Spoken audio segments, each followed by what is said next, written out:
Karama ni uwezo ambao mtu anapewa na Roho Mtakatifu ili umsaidie kuweza kutimiza kusudi la Mungu hapa duniani. Na kuna karama za aina nyingi au mbalimbali, sawa sawa na kile kitabu cha Wakorintho sura ya kwanza kuanzia Wakorintho wa kwanza sura ya 12 kuanzia mstari wa kwanza mpaka kiendelea. Paulo alikuwa akizieleza karama mbalimbali kadri alivyofunuliwa na Mungu, na kama zigawa kwenye makundi kama 9 hivi ya karama, na zimekuwa zikifundishwa kwa uchache sana. Lakini leo kwa neema ya Mungu tunataka kujifunza baadhi ya karama. Nimesema tutajifunza karama 5 ambazo mara nyingi huwa zielezwi, lakini pia ni namna ambavyo Mungu amejalia leo tujifunze kwa neema ya kwake. Tuanza kwanza na karama ya kwanza, karama ya neno la maarifa.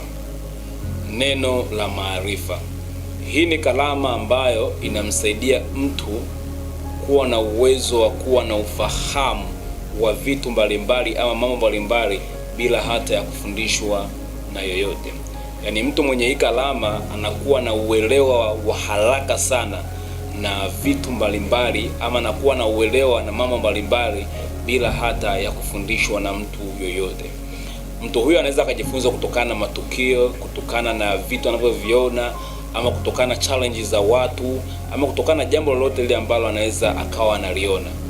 Watu wote mnaweza kama mnaona tukio fulani linaendelea sehemu fulani, lakini mtu mwenye hii karama akitokea anaweza akajua ama akapata funzo kutokana na tukio fulani.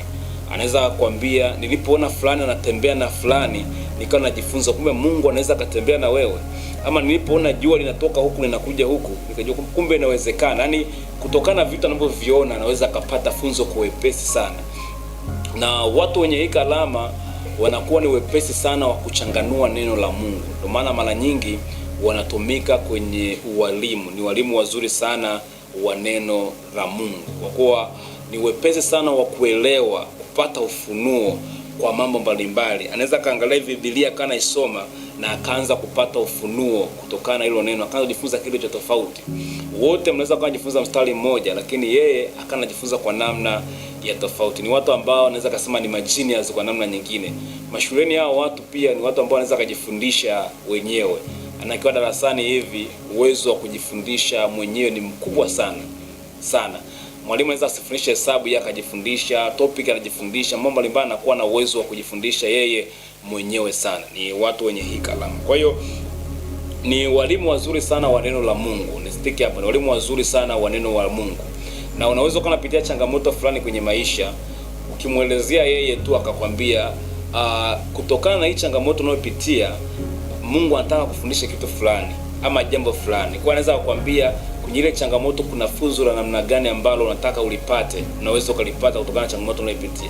Ama Mungu anataka kupeleka kwenye ile changamoto, kwa nini Mungu apeleke kwenye ile changamoto? Mara nyingi ni watu wenye hii karama. Sasa shida moja ama changamoto moja ambayo huwa wanakuwa nayo watu wenye hii karama ni watu ambao ni wajuaji sana. Wana changamoto moja kuwa ni wajuaji, na huwa wapende sana kushauriwa kwa sababu wanajiona kwamba kila kitu wanakijua. Yaani yeye unaweza kumletea kitu kabla hujamaliza kusimulia akaanza kusimulia na wewe tena, au akaanza kufundisha na wewe pia. Yaani yeye hahitaji sana umuelezee sana, yeye anahitaji muelezee kidogo tu, au vingine vyote anamaliza yeye. Wao ni watu ambao ni wajuaji sana sana, na wapende sana kushauriwa wala kufundishika. Wanahisi kila kitu wanakijua kwenye maisha. Sasa ili umsaidie mtu wa namna kama hii, mfano kwa jamii, ama wewe ni mtu wa namna kama hii, ukitambua na kitu kama hicho, ni vizuri sana ukawa na unyenyekevu wa hali ya juu. Mwambie Mungu akuumbie roho ya unyenyekevu, na pia atakupate ushauri na malezi ambao ni bora ya namna ya kutumia kile kitu ambacho Mungu amekuweka ndani yako, ili kwamba kisije kawa na madhara bali kilete faida kwenye ufalme wa Mungu. Karama ya pili ni neno la hekima. Hii ni karama ambayo inamsaidia mtu kufanya maamuzi sahihi sawasawa na mapenzi ya Mungu. Maamuzi sahihi. Yaani mtu mwenye hii karama, swala kwake kufanya maamuzi na kuwa ni jambo ambalo ni jepesi sana. Jepesi sana, na maamuzi yake yote anayotoa mara nyingi anakuwa ni maamuzi ambayo ni sahihi sana. Huwa wakosei kwenye kufanya maamuzi. Na tumeona kwenye Biblia watu wenye namna kama hii wapo wengi sana, ni watu wenye hekima, kalama hii ya hekima. Ukutana changamoto yoyote kwenye maisha yako kumpelekea huyo mtu, kutatulika ni jambo jepesi sana, sawa vivyo na mapenzi ya Roho Mtakatifu. Na anakuwa na uwezo wa kupredict, kujua ufanye nini kwenye kila tatizo, ama kwenye majira fulani na nyakati fulani ufanye jambo la namna gani. Yaani wao mara nyingi wanatumika kwenye kutoa solution ya matatizo tunayokutana nayo, kutoa solution ya changamoto ambazo tunakutana nazo kwenye maisha ya kawaida.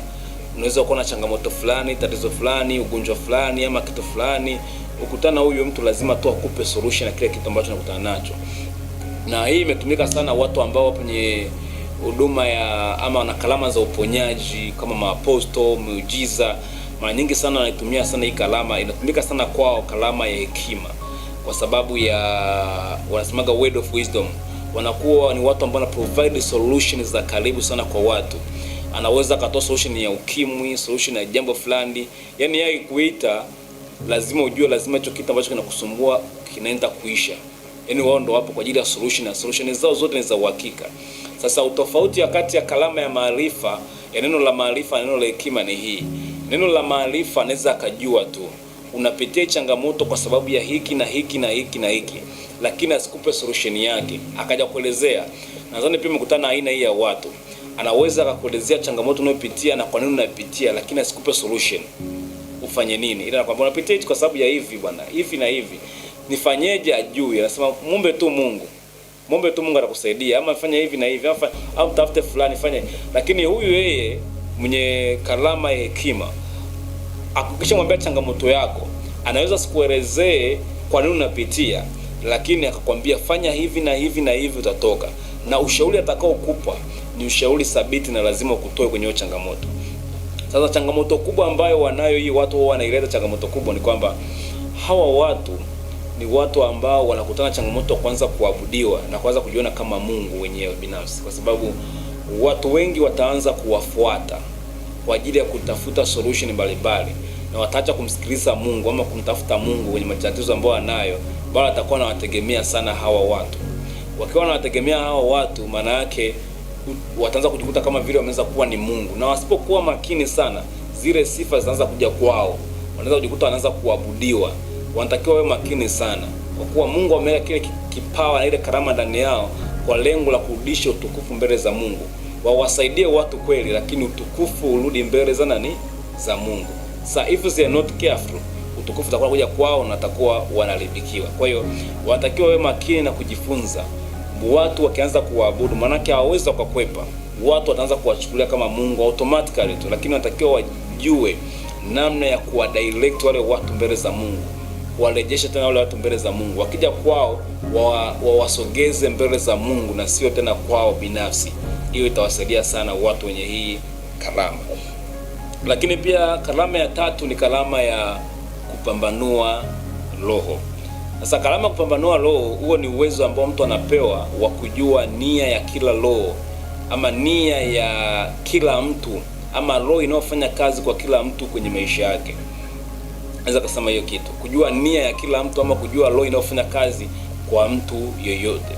Yaani huyo mtu mwenye kalama, watu wote mnaweza mkamkubali mtu fulani na kama mtu fulani ni mtu ambaye ni mwema na ni mtu ambaye ni mzuri ama anafanya vitu ambavyo ni vizuri, lakini mwenye kalama akitokea ataanza kuona nia ya huyo mtu na roho ambayo inamfanya afanye kile kitu ambapo amesimama anafanya huduma. Na inasaidia sana kwenye kipindi kama cha saizi ambacho tunaona kama vile kuna watumishi wengi wa uongo, ama kuna vitu vingi vya uongo, vitu ambavyo ni fake. Mtu mwenye hii alama anakuwa na uwezo wa kusaidia na kujua nia ya kila mmoja, nia ya kila kitu, na pia itamsaidia kwenye masuala mazima ya biashara, mikataba, mambo mbalimbali, kwenye partnership na kwenye kuhusiana na watu wengine. Hawa watu kukosea kwenye mahusiano ama kuhusiana na watu wengine na kuwa ni ngumu sana, kwa sababu kabla hajaingia kwenye mahusiano ama kuwa na rafiki wa namna fulani, ana uwezo wa karibu wa kujua nia ya yule mtu na kujua kitu fulani. Anaweza akawa anajua ama akashtuliwa, lakini akawa tu ni mzembe kusema chukue hatua, lakini anakuwa anajua kabisa. Ndio hao watu wanakuambia, nilijua kabisa huyu mtu ni wanafa, nilijua kabisa, nilifahamishwa kabisa, nilihisi kabisa, lakini kumbe ndio ameshachelewa kabisa. Lakini mara nyingi anakuwa ni uwezo, ni ile kitu ambacho kinamwezesha mtu kujua nia ya kila mmoja. Wewe mtumishi wa uongo, mtumishi hivi, hata kama watu wanamkubali kiasi gani, lakini yeye anakuwa na uwezo wa kutambua na kujua kila mmoja kwa sehemu ya kwake. Na ni kalama ambayo ni nzuri sana, hasa wa kanisa la sasa, kama nilivyoeleza hapo mwanzo. Lakini changamoto kubwa ya hawa watu ni kwamba ni watu ambao ni wakosoaji sana kwa sababu wana uwezo wa kujua nia, kujua makosa mengi. Yaani sio tu nia, hata kuona makosa kwa karibu. Ni watu ambao wana uwezo mkubwa sana wa kuona makosa kwa karibu. Ukikosea kitu chochote kwa huyo mtu, lazima ajue kama umekosea. Ukitumia akili yako kufanya kitu chochote bila Roho Mtakatifu, atagundua kwa huyu ametumia akili yake, sio Roho Mtakatifu. Huyu hajatumia Roho Mtakatifu, ametumia akili yake hivi na hivi, amekosea hapa, amehubiri vibaya, amefanya hivi. Kwa hiyo wanakuwa ni watu ambao ni wakosoaji sana. Sasa inawezekana sio kwa ubaya, lakini huwa hawatoi solution au hawatoi pendekezo ama hawasaidii, bali wanaishia kwenye kukosoa. Hawasemi wale watu wafanye kitu cha namna gani. Watakosoa tu, watamaliza afu wataondoka, na wanaweza wakavuruga makundi mengi, na wamekuwa wakitumika sana ni kuvuruga.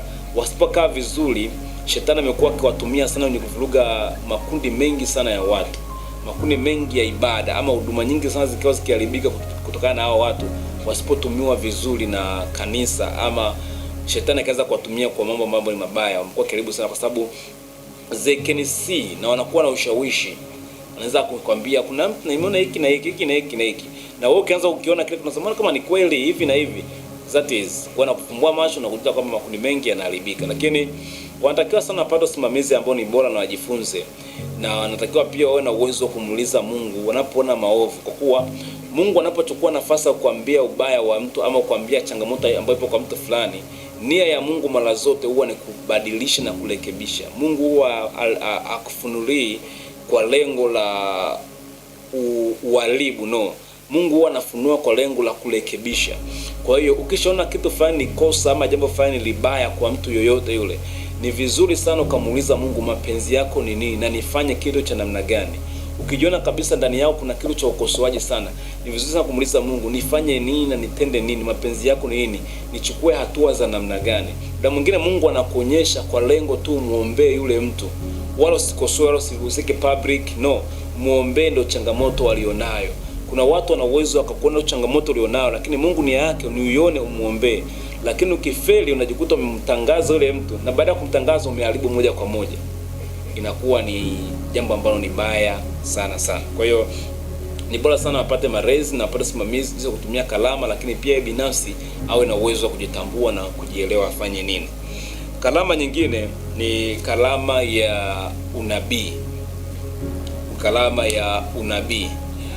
Hii ni kalama ambayo huwa inamwezesha mtu kuona vitu vilivyopita nyuma, vitu vilivyopo na vitakavyokuja ambavyo vimejificha, na kwa kupitia nguvu ya Roho Mtakatifu. Kwa hiyo Roho Mtakatifu anakuwa anamfunulia mtu mambo yaliyopita nyuma, yaliyopo na yatakayo kuja baadaye, ndio inaitwa unabii.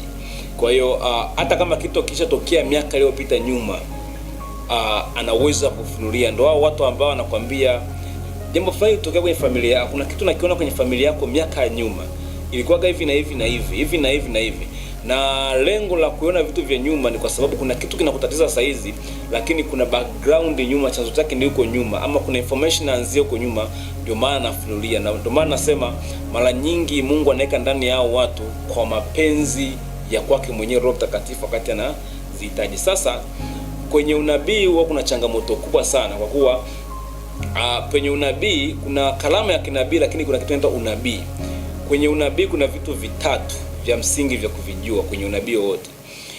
Kuna kitu kinaitwa roho ya kinabii, kuna kitu kinaitwa kalama ya kinabii, lakini pia kuna huduma ya kinabii. Nataka nikavieleze vitu hivi vyote vitatu kwa kipengele hiki.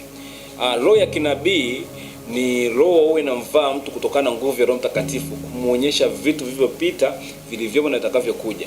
Na huwa inamtokea pale ambapo kuna ulazima wa yeye kuona kitu kilichopita nyuma. Inawezekana labda ulikuwa ukiomba kwa ajili ya jambo fulani kwenye maisha yako, unamsihi sana Mungu, na Mungu anachokifanya anaanza kufunulia mambo yaliyopita nyuma kwenye kile kitu. Nasema hapa ni roho ya kinabii imekaa ndani ya maisha yako kukuonyesha mambo yaliyopita ambayo yamejificha, ama kukuonyesha vitu ambavyo vipo hapo na vimejificha. Ndio roho mara nyingi inafanya hicho kitu. Na kwenye Biblia tumeiona kwa mtu kama Sauli. Samuel anamwambia kwamba utakutana na wana wa kinabii na wewe utaanza kutabiri.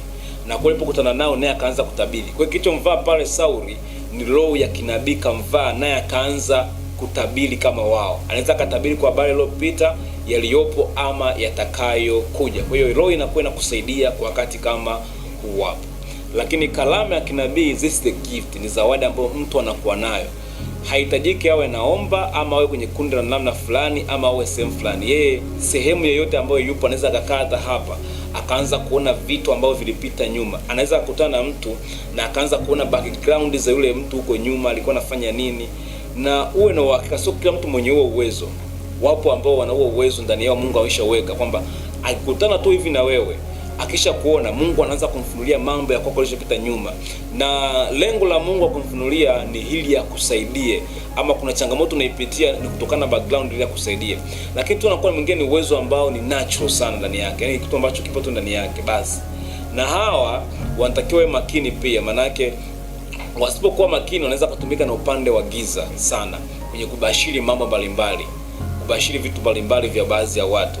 Lakini wakiwa makini na Mungu akiwa anawatumia kitumika nenda kanisani, wanakuwa na uwezo wa kujua mambo yaliyopita nyuma na sehemu gani tunaelekea, kuona mbele. Mungu anakuwa na hapo uwezo tu automatically. Tofauti ya huduma ya hii kalama na roho ni lazima awe kwenye condition. It work according to the condition. Lazima awe kwenye condition ya maombi ama ya uhitaji fulani, na uonaji wake unakuwa una mpana kihivyo.